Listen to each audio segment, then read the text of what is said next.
Who is it that is the essence of your being? Who is it that sees when I say I see? Who is it that hears when I say I hear? Who is it that speaks when I say I speak? Kene shitam patati prashitam manaha. What is it that lights up the mind? What is it that makes the mind conscious? What is it that makes me speak? Who is it that speaks? What is it that impels the speech? Who is the God who sits and sees through my eyes and hears through my ears? Manasana manyute, that which even the mind cannot conceive of or imagine. That is the essence about which the Upanishads talk about. And it can be learnt only in close proximity to the teacher. Upa, close, near, nearness. And sitting near the teacher, very close. Shad means to sit. Shad also means that the mind has to sit down. When you hear with an open mind, without prejudice, when the mind has settled down, that hearing immediately affects a change. But when your mind is sensitive and listening and settled down to receive without any ruffles on its surface, clear cut, then when you hear, while saying, look here friend, you are the essence of all beings, then it strikes. So all sadhana is actually the preparation for settling the mind down.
Where were you born? Born Trivandrum, 1948, November 6th. All the memories I have of when I was a child and I was growing up are very beautiful memories. I was born in a fairly well-to-do family. Of course, as you know that I come from a Muslim background. My father and mother were Muslims, so I was born as the first child.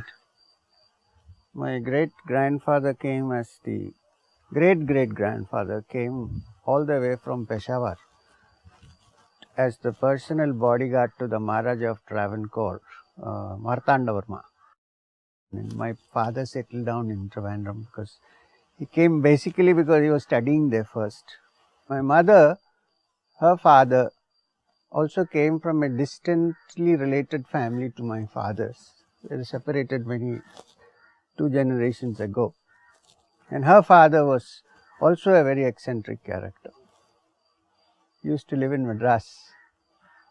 In fact, when he passed away, my father, who is his son-in-law, while coming out of the graveyard, said, "At last, the checkered career of Kaif Khan has come to an end." So he was also quite eccentric. My grandmother, which is my mother's mother, who is married to this eccentric gentleman, who few years been in Madras, few years in Rangoon, few years nobody knows where, Penang and all. because of the suffering caused by all these problems, her father died very young. Her father was also a Sufi. He was the jailer of the Trivandrum jail, and his name was Mastan Khan. So my grandmother was steeped in Sufi teachings, but she was in a way little bit anti-Hindu. But she was steeped in Sufi teachings because she used to tell us stories about saints and used to chant at home. But she used to tell me, if you go out, all our neighbors were Nayars and Ayers, and don't go and eat there because they offer food first to an idol, and what comes they will give it to you, so it is jhuta, so you are not supposed to eat. But I used to go and eat because nowhere else could I get good idli sambar. In fact, our friend, one lawyer was there, Ganapati Iyer. He used to feed me plenty idli dosa and say, don't go and tell home, okay, don't tell anybody. So this is how I grew up.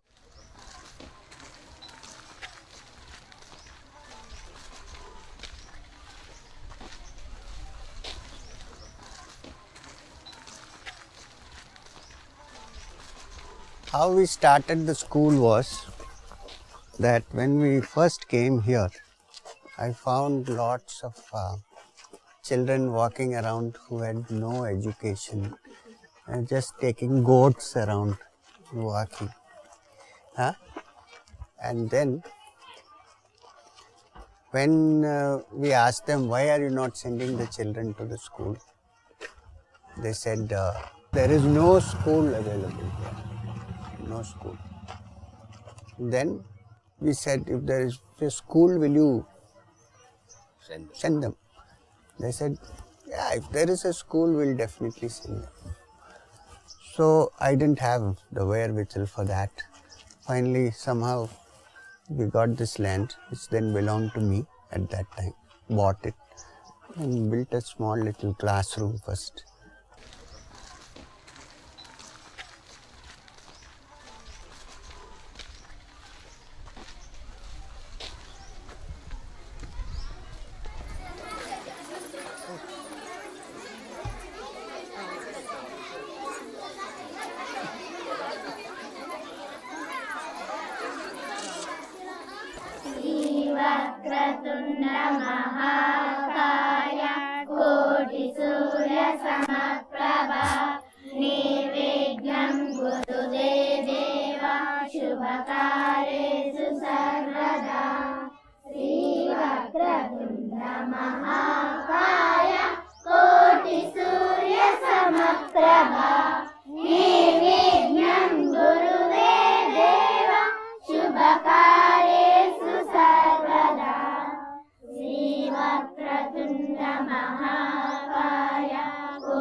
So, what was your first mystical experience? No, I had this habit of sitting quietly when others were playing, but beyond that, till the age of 9, I didn't have any such mystical experience. I knew I was a little peculiar, but I didn't have any tangible spiritual experience till the age of 9. Then in Trivandrum, we used to live in a big house with a large backyard. Front veranda yard was very small, back side was big. There was a huge jackfruit tree which stood at the end of the compound. So at the age of 9 and a half, when I was playing there in the evening with my friends, they all went off, my neighbors, and I was alone as usual. My sister's 2.5 years younger to her, she had gone inside the house. I was just sitting around, must be dusk. And I saw under the jackfruit tree I was not looking that side, then suddenly I looked and there was one person standing there. So I thought maybe he's a beggar or somebody who has jumped the compound wall, because we had a very small compound wall at the end, back in. So this man was standing there with long hair and very fair and bare bodied, wearing a small cloth. and he was carrying something in his hand. I have never seen a kamandalu, so I thought some pot kind of thing. The only thing I remember, there was a big Rudraksh mala. That also I didn't know about Rudraksh then. Some big things. And then he gestured to me like this. So the normal reaction would be to get frightened and run. But I went happily close by, looked at him carefully. And he put his hand on my head like that. And he said, "Aye, समय आने पर सब ठीक हो जाएगा." Hindi. And then he said, "वापस जाओ." So I just turned and walked. I actually wanted to turn around and see every time. I took a few steps, but I could not. There was something pushing me out. So I went to the last where the door to the kitchen is.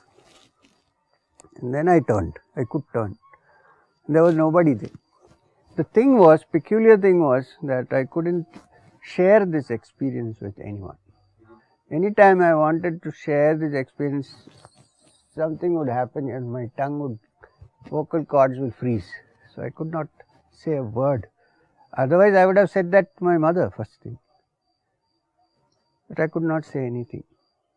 But from that day onwards, around midnight, I used to be woken up automatically.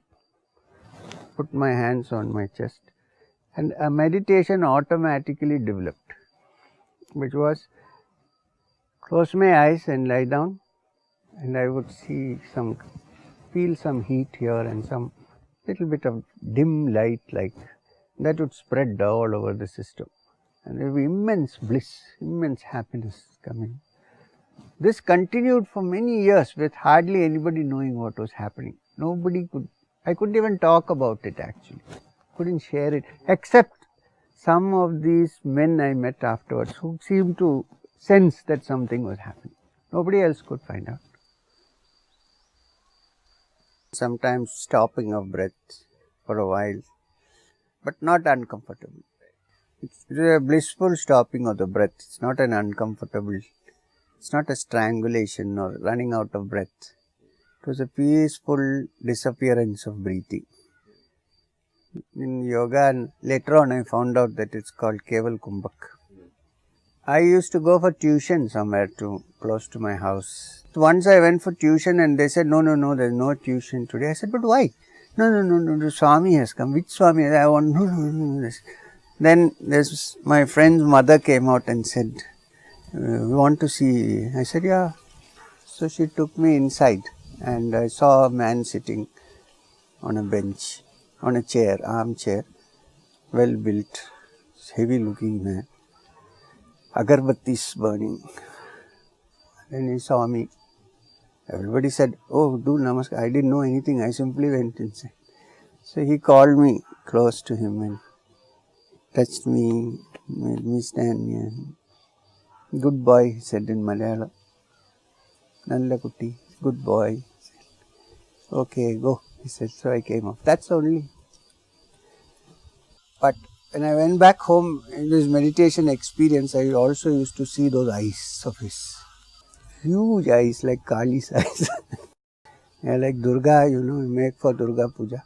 Like those big eyes. He used to come and go like that. Maybe my mind was fixed on that. But things became smoother after that. After I met him, one significant change was I was no longer looking forward to the light. The light was out of my mind. The feeling was more important.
that it is in this country that since ancient times this knowledge has been protected and looked after, sustained, because at some point of time many wise men of this country thought that this is the most valuable thing that one can have, and therefore it has been nurtured and sustained.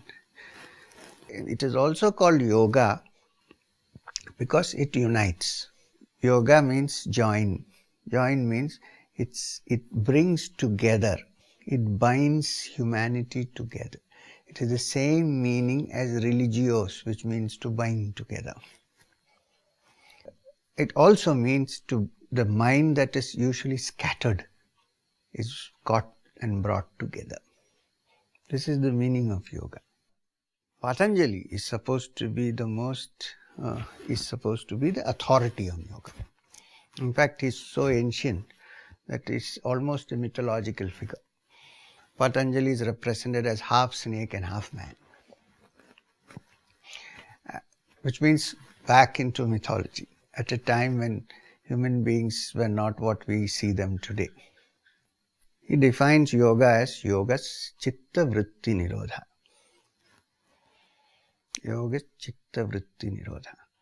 Now, what did I say when I started talking? I said the mind has to settle down. If the mind does not settle down, nothing that is heard has its impact. So, when the mind, and here Patanjali says yoga itself means chitta vritti nirodha, which means the stopping of the vacillations of the mind. Stopping of the vacillations of the mind. Nirodha means stoppage, not control. It is a settling down of the vacillating mind so that the waves have stopped and gone back to its original source, which is the ocean. In the ordinary ocean, you can never find such a state. There are always waves. Sometimes high, sometimes low, but there are waves. But here, the waves have subsided. No more vrittis. Vritti means the differentiations that come in the uniformity. The Sankhya Pravanchana Sutra, which of course is Sankhya, not Vedanta, defines Prakriti as prakaroti iti Prakriti. That which divides and differentiates is Prakriti. And that which is uniform and settled in its original state is Purusha, according to Sankhya. Now this is the same thing and you must remember that yoga is kind of a derivation from Sankhya. So, yoga chitta vritti nirodha means when the prakritic nature of the mind has subsided, when everything becomes quiet and uniform in the state of Purusha, that state is supposed to be. Now here you watch carefully the beginning of yoga.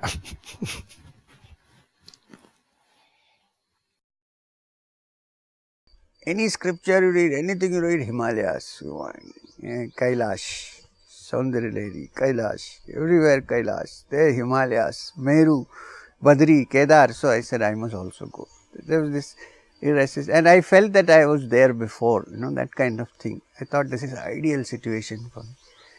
So how did you go? What exactly happened? Nothing, I just took off. So I just vanished one night.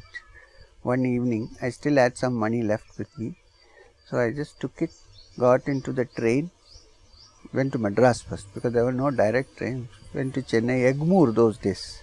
Then I went from there to Central, slept in the station in the night, got into an unreserved compartment train. After 3 days, we reached Delhi. I spent a little time there looking around. Not interested, I said I am going. So then I got to Haridwar by train. Then from Haridwar I took another train to Rishikesh. And in about 6 days I had reached Rishikesh, 6-7 days. Rishikesh I went and then I started walking. I gave away all my clothes. There are many places, I went to an ashram and they said stay on here and things like that. I didn't like it. And I changed into white clothes like a brahmachari, shaved my head, had only a cheek and a bag and a kamandalu which I bought from Haridwar and started walking from ashram to ashram, staying Shivanandas, this, that, Vashishta Gufa. My feet were all quite bad, but I walked. Then in 22 days I reached Badrinath, walking here and there. I was traveling, meditating. It was beautiful, having a dip in the Ganga, sitting and meditating freely. It was beautiful. I was not at all regretting. Sometimes I went without food, but I didn't care. I didn't find great yogis everywhere. There were a lot of ganja smoking sadhus, and there are people who just made business out of it. And there were big ashrams with dispensaries, and not what I was looking for. So I kept on moving. Then there I went to the Ravalji because I didn't know where to stay. It's quite cold in Badri, not like other places. So I went to the Ravalji. He said, "Oh, they were playing cards when I went inside." So he said, "No, I'll arrange a place for it to stay. But what is a young man like you wasting your time here? There's nothing here." I said, "Sadhu, all nonsense and all." He said. So I was really dejected. I said, if I don't find somebody genuine to guide me, then it is better because you have burnt your bridges there. There is nothing left in life. Better to die. But there is no point. Maybe next life somebody will come, who knows. So I went and looked at the Alaknanda. Heavy falls like roaring. I said, beautiful. I said, but let me go to Vyasa Gufa first. And all this is not done under desperation. It was a cool frame of mind. We went to Vyasa Gufa. I thought I will meditate here because Vyasa had spent time here. And then I will decide what to do. I go to Vyasa Gufa, I meditate for a while in the evening. Gets a little cold. Then I open my eyes. There is this man standing there. It suddenly flashes, oh, this is the man under the jackfruit tree. See, till then I never even thought I was going to see.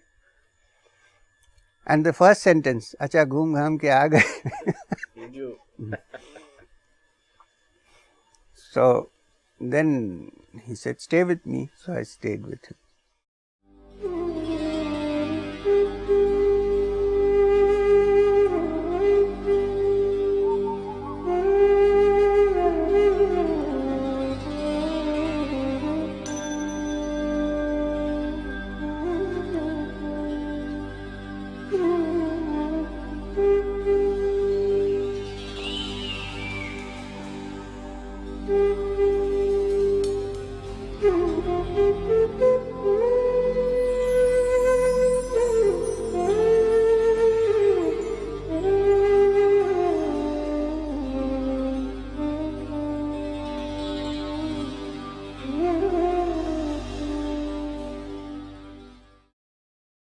He used to stay in a cave behind Badri temple in a place called Charan Paduka, where there are many caves.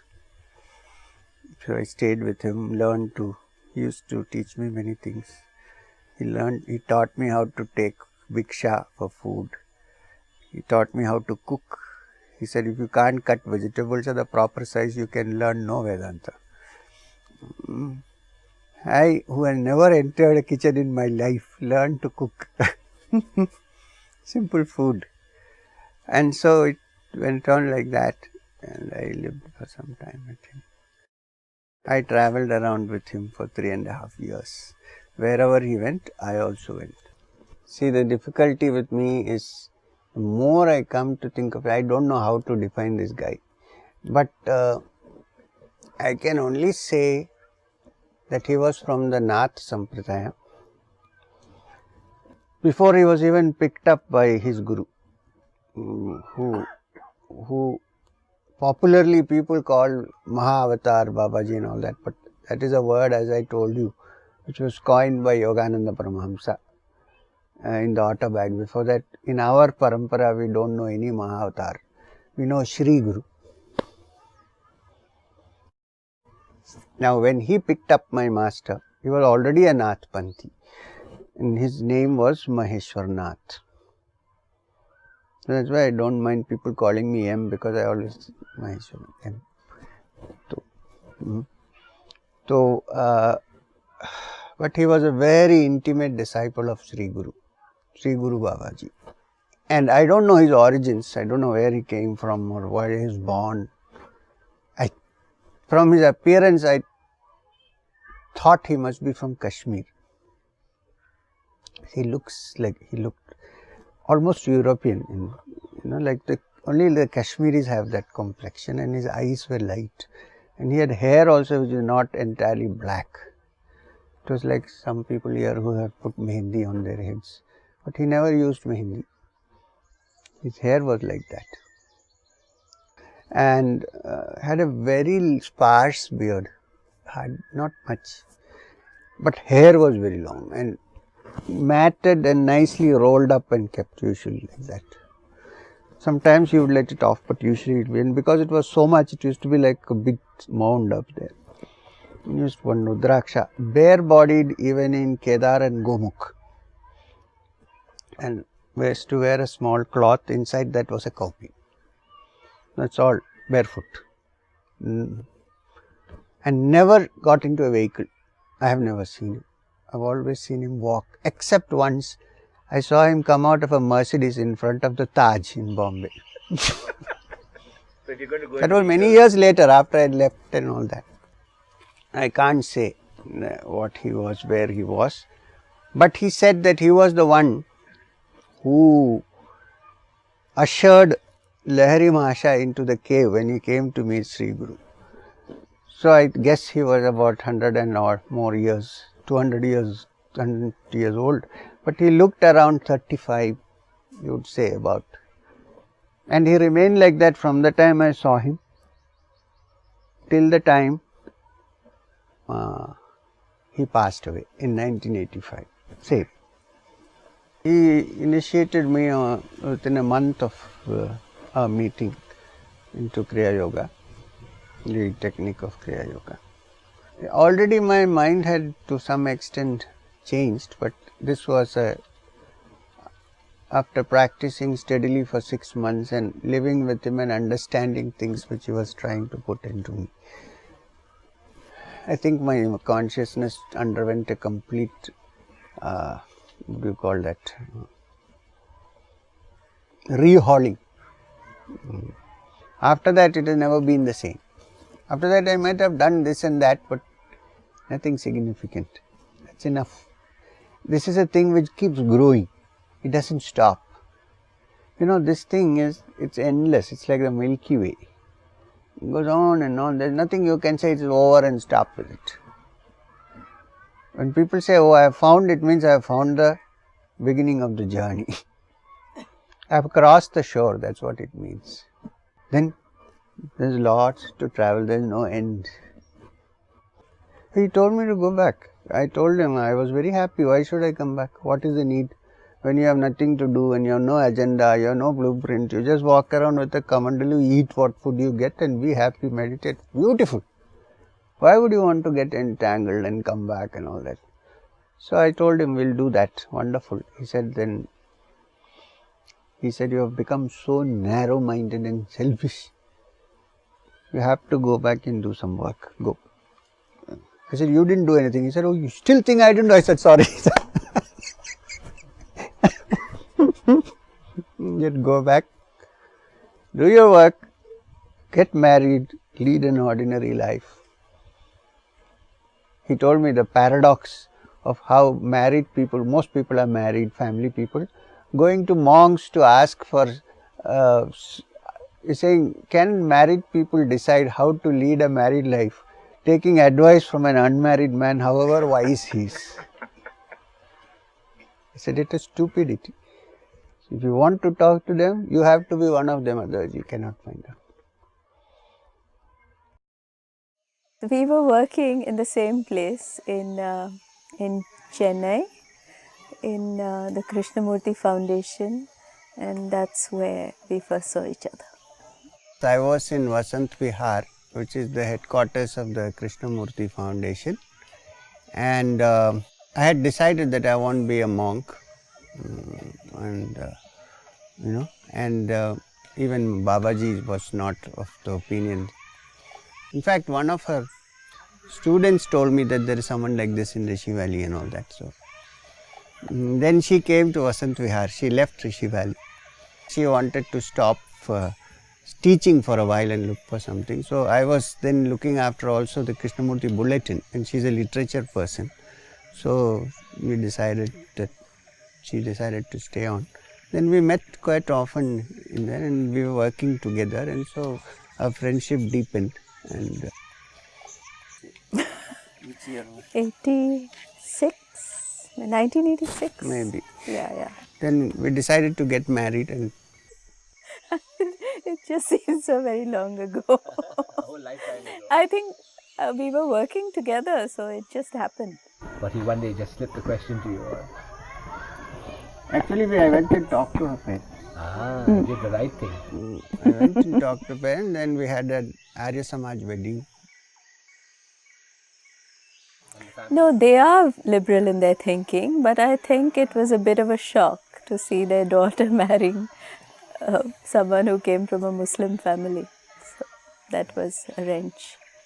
And you got married, and then you had 2 children. Tell us about your children and where they are now.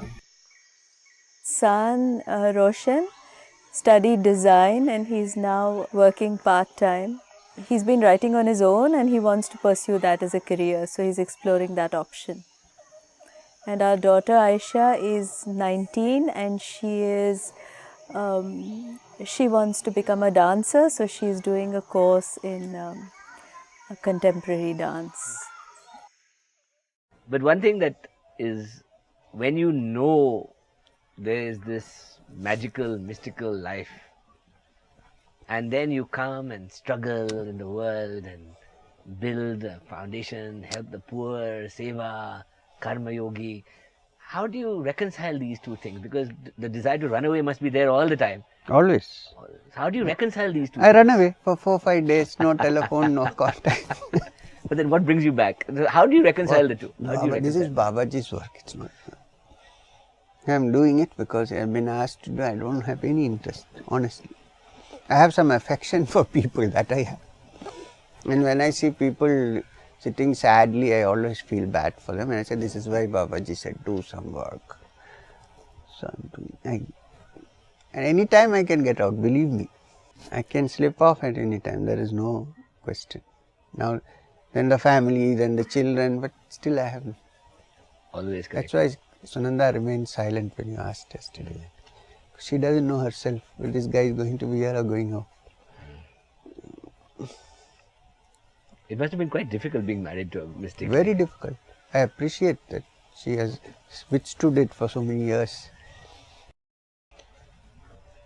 I have always practiced, whatever happens, I would continue with whatever I am, as far as the inner world is concerned, But this may help you to understand how other people live on this earth and find out that it is not easy. That learning experience is very important. People, I know how people live in families, married, children, with or without, and I know what can happen between them. So therefore, when they come to you, you know their difficulties, which is not possible for a monk.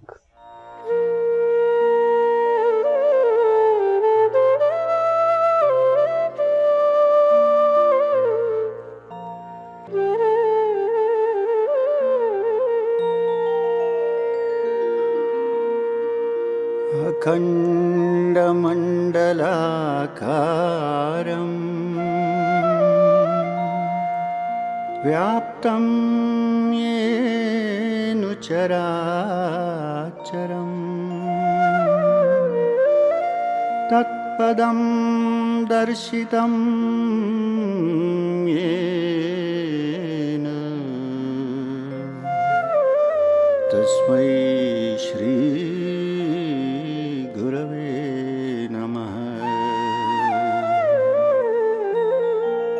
Tasmai Shri Gurave Namaha.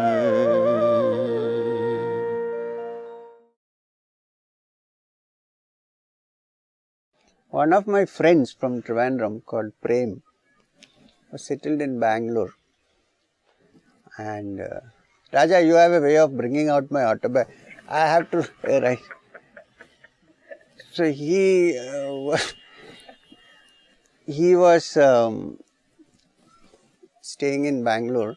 I was then in Neelbagh, but I used to go to Bangalore often because my in-laws were there, my parents were there, my sister. So he went to a jeweler's shop for some work, and he saw a man sitting there, one of the brothers, like called Mohan, and he was reading some spiritual book. Then Mohan, I think, was the secretary or something of the cantonment section of the Theosophical Society, something like that. I don't know exactly. So then my wife, I think, wanted some jewelry to be cleaned or so, something. I was wondering where to go. I don't know any jewelers. Then Prem told me that this guy is there, but there is a danger. I told him like this. I said, okay, we'll see. So I went to Jeweler Street. I went to Mangaya Chetty Sons. Then Mohan is sitting there. I think he was reading Muktananda or something. I think his father was looking at him angrily.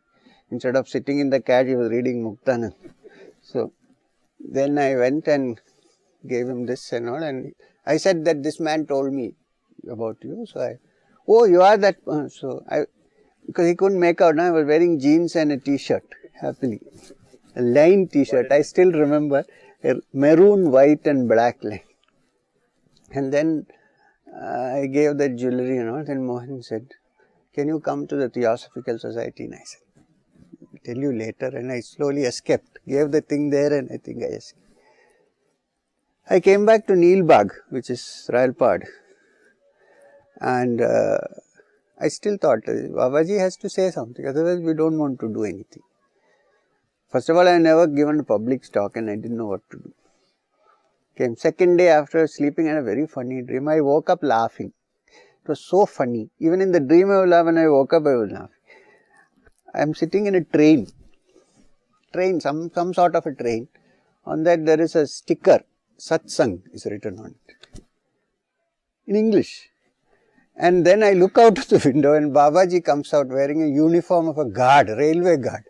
And he looked so funny because no shoes and no hat. And that matted hair and that uniform. In one hand he has a light. That railway guards have no light. In the other hand he has a kamandalu. It looked so funny. I burst out laughing. And then he came and waved that green light in front of me like this. And then whistled shrilly. He took out a whistle and whistled. And the train started moving and I am saying, where am I going? It went. I woke up. Then I said to myself, I think this is the green signal.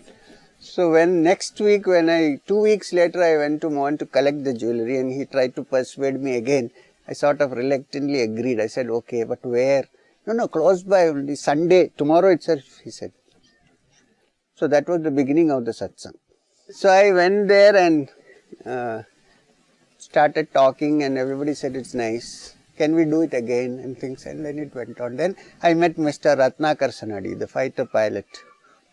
But between them, we had satsangs in his house in Kabban Park. And it went on and went on and went on. And the whole thing, circus was formed. And then Satsang Foundation. I already had the little book manuscript, but I was keeping it in cold storage, hidden away, and got it published. And Satsang.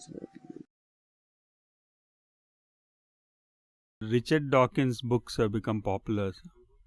So he says a present state of evolution can be explained more or less by laws of science and Darwin's, and he doesn't talk of consciousness. So what would be Yogi's view of it? I was among the first people when the book came out to read it. Richard Dawkins, it's called The God Delusion. It's a beautiful book to read. In fact, it does the beautiful work of rubbing off all the cobwebs that we have gathered for centuries in the name of religion. In fact, before The God Delusion came out, one beautiful book he has written, it's his most important book, is The Selfish Gene. In The Selfish Gene, the thing is, he says it is an evolutionary process by this whole thing has come out. Although he does not mention the word consciousness as such, as an independent entity, the very theory of selfish gene is built innate in the gene is an intelligence which makes it evolve. He does not use the word. And his attack mainly is against the Semitic religion, where there is God sitting up and controlling everybody with a whip, and the creation theory where God has sat and created human beings like a, like a clay being and put him down on earth, and then this is the religion he has been exposed to. He has no exposure to the Upanishads or anything connected with wisdom religion as we have it in this country. So his dispelling of the myths is regarding the human view of God. That means, the Bible says God created man in his own image. The actual fact is man created God in his own image. In fact, I feel that somebody should gift Richard Dawkins a copy of the Sankhya Pravanchana Sutra. He will see how close his theories are coming. He may not accept it, or that's a different story. If I begin my enquiry saying I am a theist, then there is no enquiry, because I have already concluded. If I begin my enquiry saying I am an atheist, there is no enquiry, because I have already concluded. The yogic path is to enquire and find out. It's also the Vedantic path, to enquire and find out. So I think anyone who is scientifically inquiring should be encouraged. For the truly religious experience, science is no barrier. It's actually a help. In fact, the decline of some religions started when the people who were practicing it, or supposed to be practicing it, had lost their essence, and therefore they were afraid of science, because they thought they will be challenged by science. And when that started, then the religions declined, because rationality totally said, don't think, put your brain in the freezer. But I think from the Upanishadic point of view, it's important to have a clear mind. A clear mind is not an obstacle, it's a pathfinder. In fact, most ancient mantra of the Rig Veda, from the Rig Veda, is the Gayatri mantra. And the very request, the prayer in the Gayatri mantra, in the last sentence is, stimulate my intelligence. Dhyo yo na prachodayat. Now, if the rishis felt that their experiences were threatened by a stimulated intellect, they would not have even allowed anybody to chant that mantra. Which means a stimulated intellect is very important for this. Perhaps the brain, the human brain, is wired for spiritual experience already. Whether you have it or not, it is wired for it. It means it has all the required neurological circuits to bring about a spiritual experience. When the Upanishads speak of it, Ishavashamidam sarvam, yatkincha jagatyam jagat, then it's talking about an all-pervading supreme consciousness that pervades everything. The earth is moving, the stars are moving, the Milky Way is moving, time is moving, life is moving, even what you call inanimate objects are actually in the final analysis moving, because they are transformed into some other kind of matter. Electrons are anyhow moving in whatever you think is inanimate, and the mind is moving. You see, the mind is constantly in motion. It is this, it wants to become something else. So there is this constant movement. It is here, it wants to go there.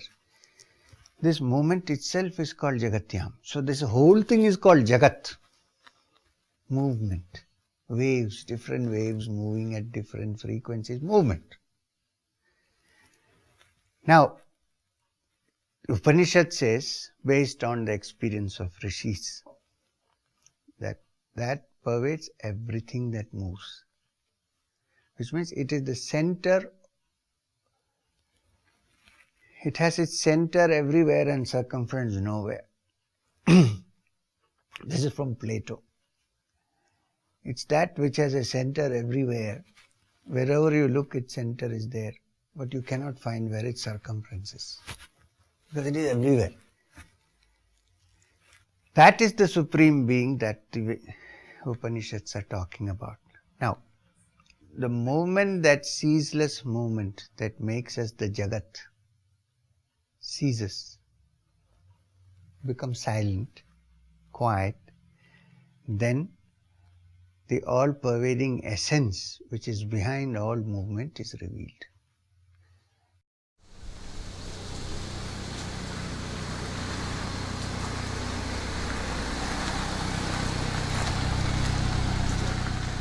So, where are we?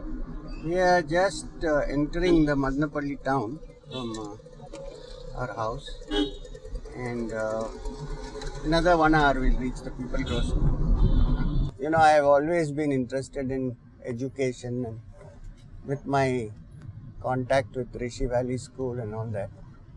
So we were looking for a place, and this gentleman, Mr. Ramesh Reddy, who gave me this car, he came and said, why don't you come and see? We have a farm which is in Sadum. It's a place called Sadum. There's a lake there and all that. So we went there, and I found it so beautiful. They had a cattle farm there before, which had closed down. So I liked it, and immediately he took me home, and his mother said, let's gift it to the Satsang Foundation. Then we started the People Grow. I'll show you a Ganesha which is in front, which is the first thing that I kind of established. And then we left it to Ganesha to do the rest. You had a lot of difficulty raising money and getting interest at first, no? Very, very difficult. We had to manage with just the contribution from the trustees, few of us, you know. And of course, we didn't have to pay for the land, so that was a little.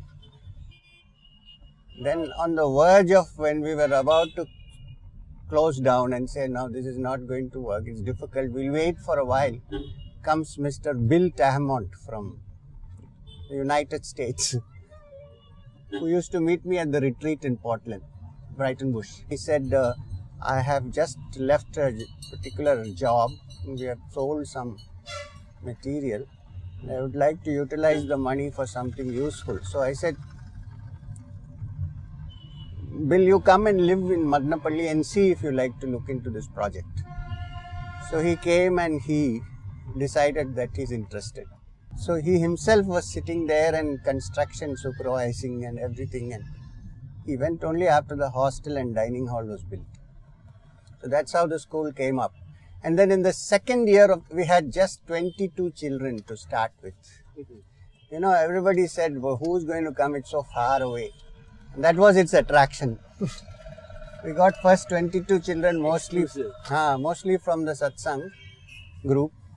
And then the second year, our Dr. Abdul Kalam, the wonderful president whom we had, he decided to visit. I met him in Delhi, Rashtrapati Bhavan, and he said, oh, I heard him, you have a school. I said, yes, I'm coming, he said. So he came. After that, we never advertised for admissions. You know, I was lucky in this that Sunanda, who is now the principal of the school, she had 20 years of experience in the Rishi Valley school as a senior teacher. So she kind of took charge, and then she has been running it probably very similar to the lines of Rishi Valley, but little different, because we also appreciate tradition. There is no tradition.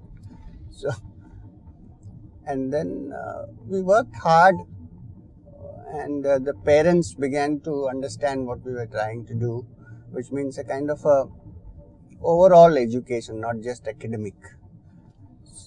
Child was growing up, and when the children went home for the vacation, the parents felt that there's a change in the child. So this year, about 13 children are going for the first 10th standard board exams, ICSE board. So we wanted to build up organically, slowly, carefully, like a lotus blooming. You know, Satsang symbol is a lotus. Yeah. So that blooming is essential. It can't be rushed or pushed. I think the basic thing is spiritual here. That people live together and work together. See, what's happening in our country is because people can never work together. They always fight with each other. Therefore, when we started the Satsang Foundation in the beginning, our motto you must have seen on the top is Samo Manam Sijanatam, which is from the Rig Veda, which means with our minds put together, may we understand. So this is the motto of the school also.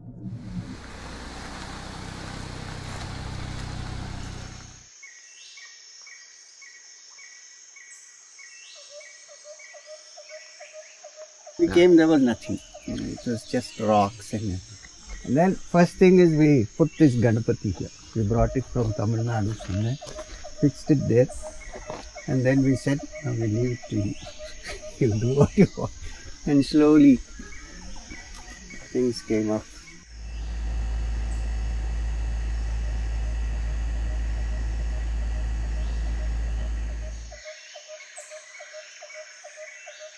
What was the best part about being in this school? Here, after coming here, I managed to discover a lot of stuff that I could do which I didn't know I could do before, like art and music and stuff. So it was a major thing for creativity for me. I really enjoy these 3 years actually. School helped me to kind of build up my self-confidence and all. When I came here, it's kind of an atmosphere where the teacher is very friendly, that I'm very free to ask any doubts. It's something you learn and you enjoy. I mean, you don't feel as if you're in a class, you can't talk, it's completely strict, no, it's silence, nothing like that. I mean, you feel extremely free and you can learn much more. Personally, it was a very good opportunity because I wanted students to learn how to learn in a very different way. And so I didn't go with a very fixed template in my mind. I wanted to give students the opportunity to learn how to think. And I think that to a certain extent it has evolved the way I wanted it to. But I think that they'll carry something more from here when they go.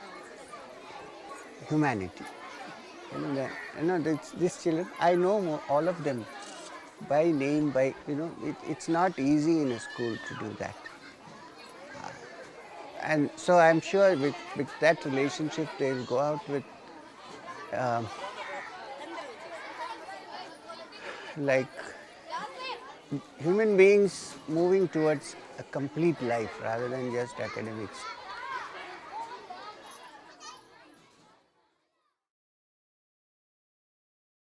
Earlier in your talks, you have always mentioned to treat suffering as a friend. Mm-hmm. So, can you elaborate how does one treat a suffering as a friend? Because in ignorance, we can never treat suffering as a friend. A little bit differently from what I mean to say.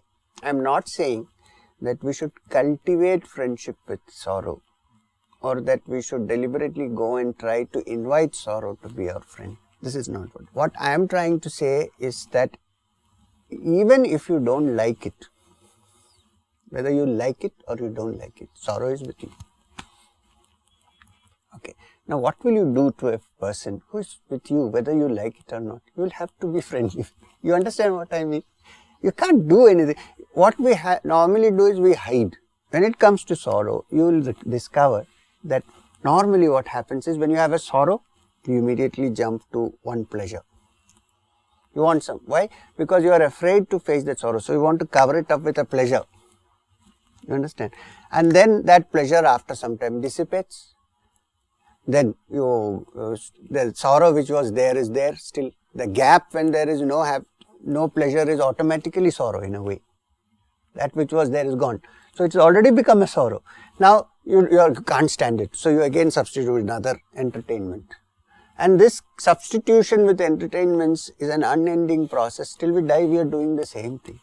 I am saying, can we sometimes, may we, is it possible? You are just exploring this. That when you feel sorrow with great intensity sometimes, is it possible not to run away from it, or substitute it with something, or try to bring in some entertainment to get rid of it temporarily? See, if you don't stay intimately with somebody, you will not know the person intimately, right? If you don't know the person intimately, how will you get rid of that person? So, it is very necessary to stay with it. If you don't stay with it, you cannot deal with it. You don't know how it operates. If you don't know how it operates, how will you be free of it? If I want to be free of Banerjee, I'm not saying I must be. I have to, I have to know how he operates. Otherwise it won't help. No, I don't want to be. I'm just joking, please. So, I'm just giving an example. If you understand it, you will realize yourself without anybody telling you or without any book telling you that this is the cause of the sorrow. And then you can get rid of it. You know Kabir Das's famous story about the Kasturi Mriga. You know that story. Kasturi Mriga is the deer that has Kasturi under its tail. You know, the musk deer. We saw one or two on the way to Kailash. The musk deer. And in the season when the musk comes out and beautiful aroma fills the air, the deer goes around looking for the source of the aroma, not knowing that it's right up its ass. So it goes around smelling everywhere under the bushes, saying, where is this smell coming from? It's here. So all this, what we are discussing, this interest that people have in internet is all because of lack of happiness. Otherwise, why would we continue? If by seeing one movie you get happiness, then why would you see the next movie afterwards? Now there is another problem here. Man has become so frightened of facing the sorrows and troubles of the world that every time a sorrow strikes, he will substitute it with some entertainment. He cannot come face to face with that sorrow. There is a fear. So you substitute with an entertainment. After some time, it's over. Sorrow is still there. Then you substitute it with another entertainment. If we can for 1 second stop substitution and look within and make sorrow your friend, it will lose its sting. See, the propensity to move towards happiness is an inbuilt faculty in all living beings. Understood? When you say it is an inbuilt instinctive capacity, it means nobody puts anything into you. It is in you already. The propensity to move towards happiness. Now, for speculative purposes, let us consider that this which we are seeking is the essence of all happiness. Let's speculate. It's not, you don't know, but let's say. In that case, theoretically, for the moment, this propensity to go towards that is naturally in us. Because that is happiness. Because the propensity to move towards happiness is all evolution is all about. Right? So it is already there. Now that which is already there is not something brought about by you. So what name can you give it other than grace? So the very aspiration to move towards that is grace. Because it's not in your hands. It is there, built in. You have not created it. But in many cases, it is bogged down by various things. Now, all that the teacher does, or that essence in its entirety does, is to help you to remove the little muck that has gathered. Then the instinct which is already there flowers. That's all. That is called grace. It's not as if there's God sitting there and He says, you choose to come to me, then you go to Him. Everybody has been given that propensity. But some practice it, some exercise it, some don't. Due to various stages of evolution of the brain and the mind, many people are not able to see it. Now, a teacher is one who has seen it. Supposedly seen it. Therefore, he comes and says, look here, my boy, this is what it is. Look in and you will find it. Then what happens? The propensity which was already inherent bursts into a flame. The spark bursts into a flame. Once it bursts into a flame, it destroys everything. It burns down everything and only the essence is left.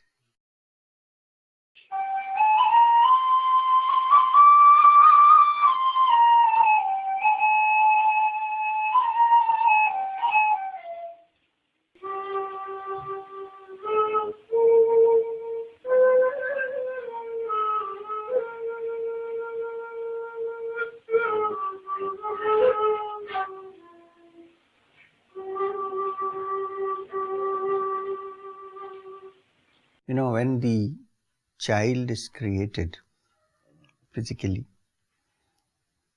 something enters the mother from the father, then it is nourished, and the fetus then lives in the stomach of the mother, abdomen of the uterus of the mother, and grows to become full human being. Now the mother does nothing. Nutrition comes from her body, but she doesn't fashion him. There is some energy which has entered, which creates this little blob of semen into this speaking, thinking, talking man. That energy is actually the Kundalini. Its subtlest manifestation is, as soon as the child is born, it seeks happiness. How? First it wants to finish his hunger. No child is born on this earth laughing. The first sound you hear is crying. So it's crying for it, from where it has come. It's the desire for completion, which it seems to be missing, is already there in the child, inherent. And this energy that has got in and created this human being, nice human being who comes out, even after creating, it has not lost any of its power. It is still complete. Purnamada Purnamidam Purnat Purnamaduchyate. That energy which has come inside and created this whole child, by creating it has not lost anything. It's still Purna. It's still complete inside, waiting. That is the Kundalini. And when the child is grown and become a complete human being, and when anatomical features have come, its center becomes the bottom of the spine, where it is in potential form. Potential form. Whenever you have desire for food, desire for anything, desire for enjoyment, desire for sex, it is all a small manifestation of this energy. But if this energy in toto is experienced at once, that is called the Kundalini experience. Not as small bits which seek little bit here, little bit there. Then it is only slightly aroused here, mainly in the lower centers. It is also called prana. That energy itself is called prana. It is called mukhya prana. That means the most important prana. It can be powerful because like Bhima, who is the son of Vayu, it can be powerful like Maruti, Hanuman, who is also the son of Vayu. All these are different symbolic manifestations of mukhya prana, which is Kundalini. And it is intimately connected with the breathing apparatus and the form of breathing form. If the breath can be made to coordinate in certain rhythmic patterns, it is possible to awaken this potential energy which is sitting within. It can also naturally awaken when you are in a highly emotional mood, although you may not realize it is the Kundalini.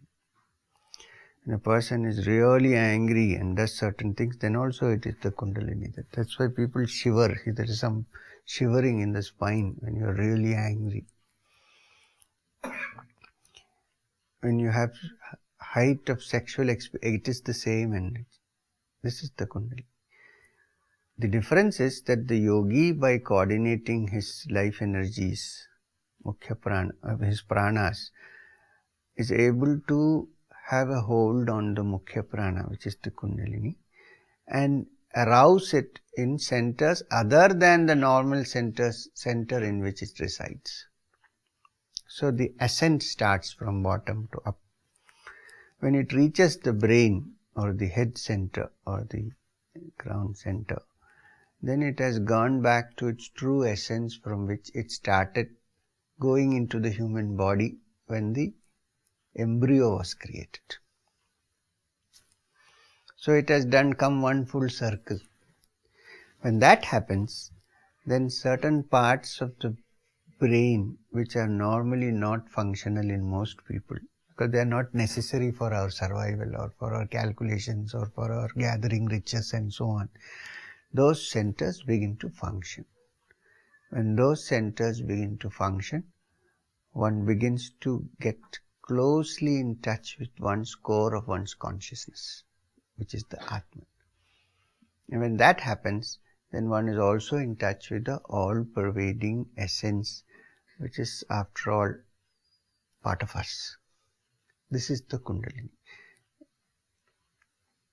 It can be partially or fully made kinetic from its potential form through various things like chanting, singing, various things. But the best way to do it is in an orderly way through the practice of bringing the pranas under your control. When somebody sings bhajans and gets into ecstasy, little part of the Kundalini is active, but it is unconscious. The practitioner of Kundalini Yoga makes it a practical exercise by which he can directly deal with it. That is the only difference. Fear of death is not so much the fear of the unknown as the fear of not being able to take all that we think is dear to us with us when we die.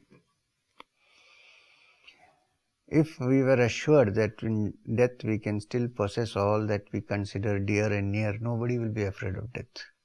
The fear is the fear of leaving behind. It's not so much the fear of the unknown.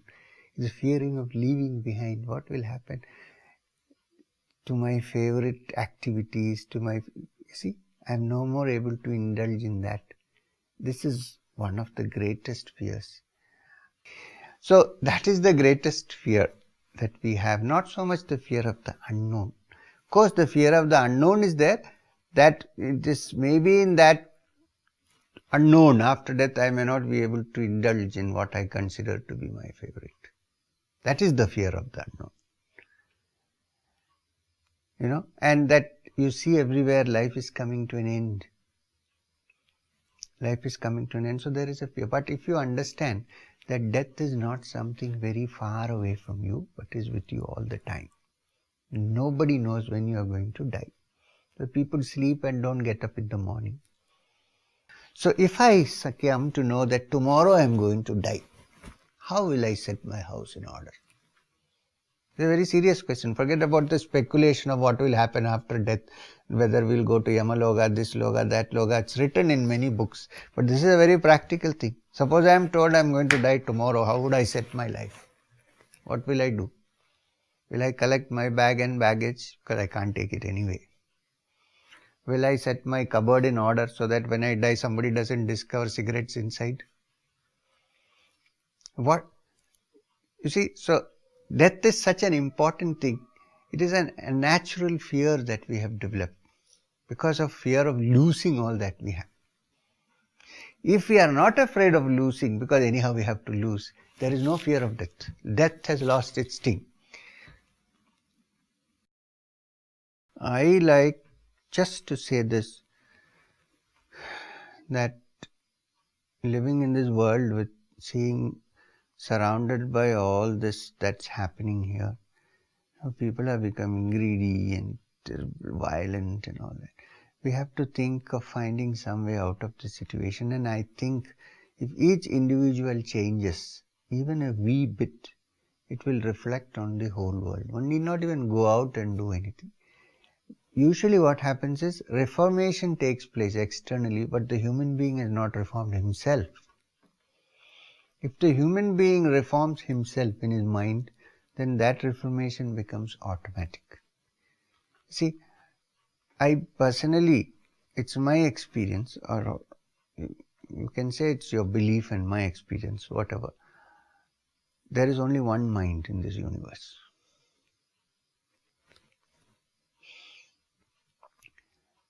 If you use common sense, you have some fears, I have some fears.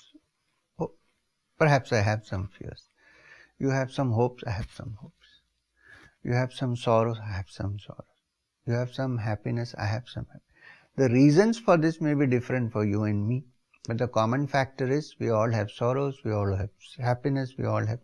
So there is a common factor because there is only one mind. It is the same thing everywhere. Everybody has these common factors. There is only one. Therefore, if there is a change in one end of it, the change will reflect in the other end. But reformations don't succeed because there is no real change. There is only external reformation.